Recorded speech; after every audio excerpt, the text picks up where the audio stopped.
आज जो कुछ भी मैं बोलने जा रहा हूँ वह न तो किसी कथा की तरह सुनने के लिए है और न ही किसी को लुभाने के लिए।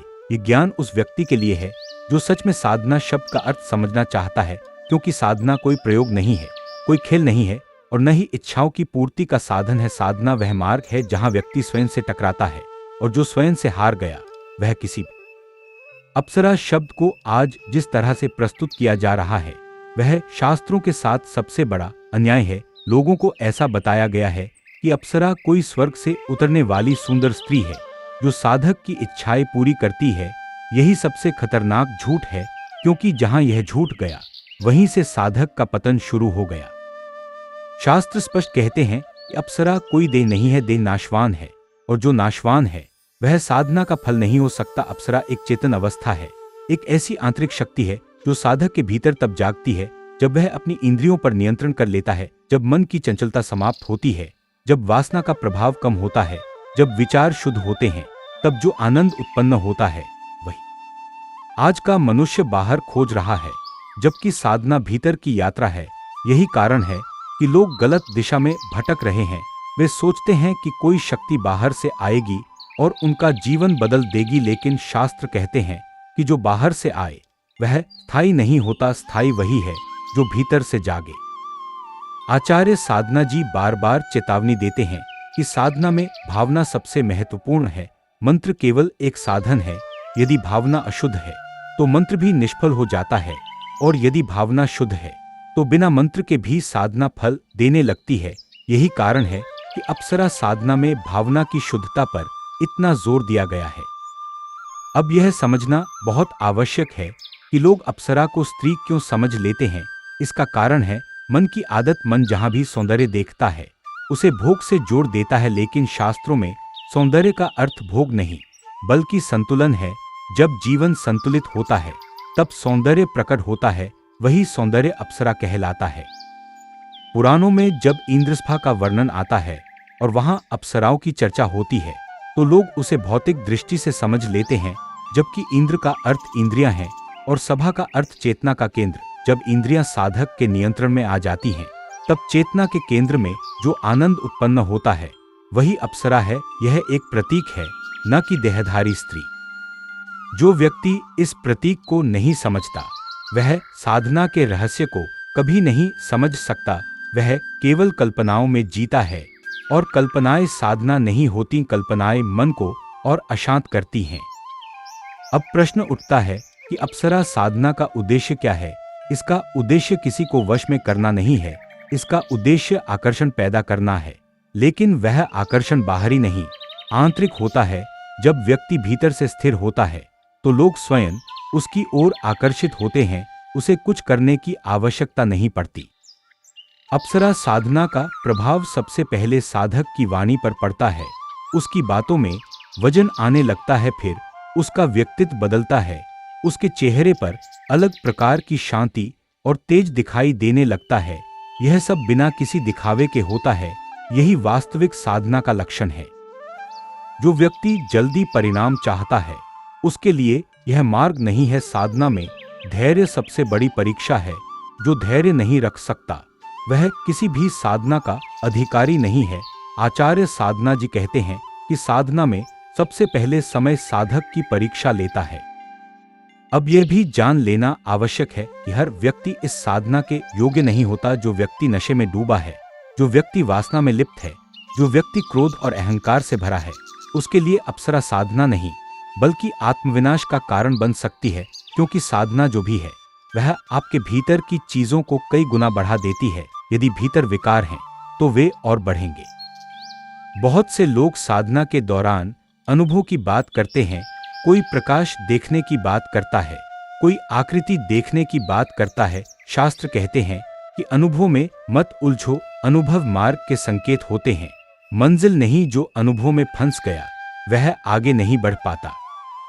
अप्सरा साधना का असली फल तब मिलता है जब साधक बाहरी सहारे से मुक्त होने लगता है, जब उसे यह एहसास होता है कि उसे किसी की आवश्यकता नहीं।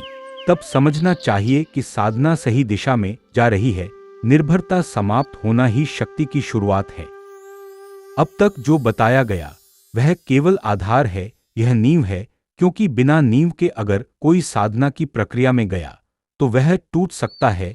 इसलिए शास्त्रों में कहा गया है कि साधना से पहले ज्ञान आवश्यक है।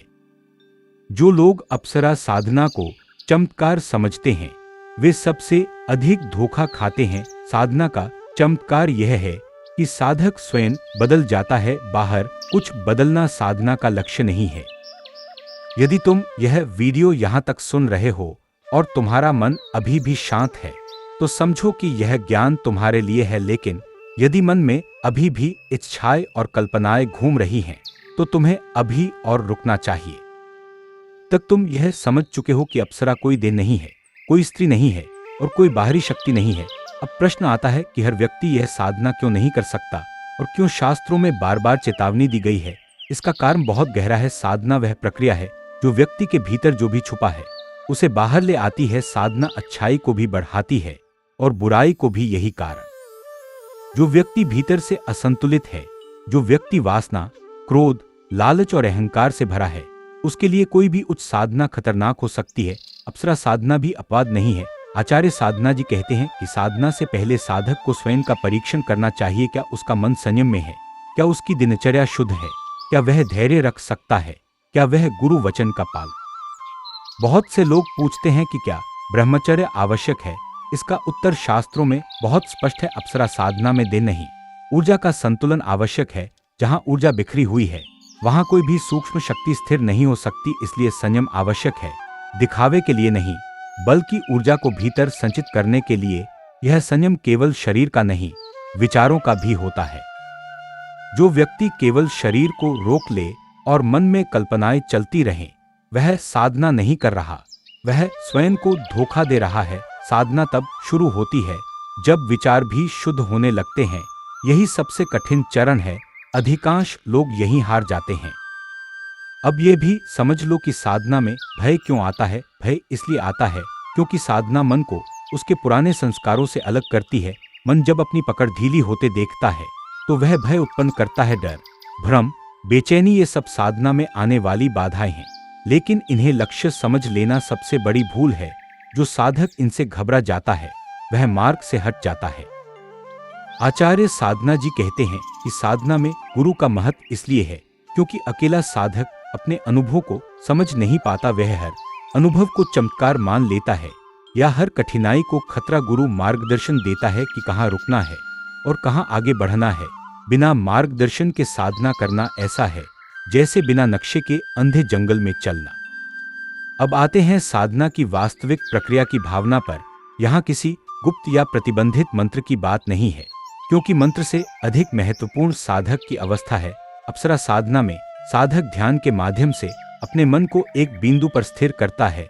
यह बिंदु कोई आकृति नहीं होती, कोई चेहरा नहीं होता, बल्कि एक भाव होता है, शांति और पूर्णता का भाव। जब साधक नियमित रूप से इस भाव में बैठने लगता है तब धीरे धीरे उसका मन बाहर की उत्तेजनाओं से मुक्त होने लगता है। यही वह समय है जब लोग कहते हैं कि उनके जीवन में आकर्षण बढ़ गया, लोग उनकी बात सुनने लगे, बिना प्रयास के कार्य होने लगे। यह कोई चमत्कार नहीं है, यह ऊर्जा का संतुलन है।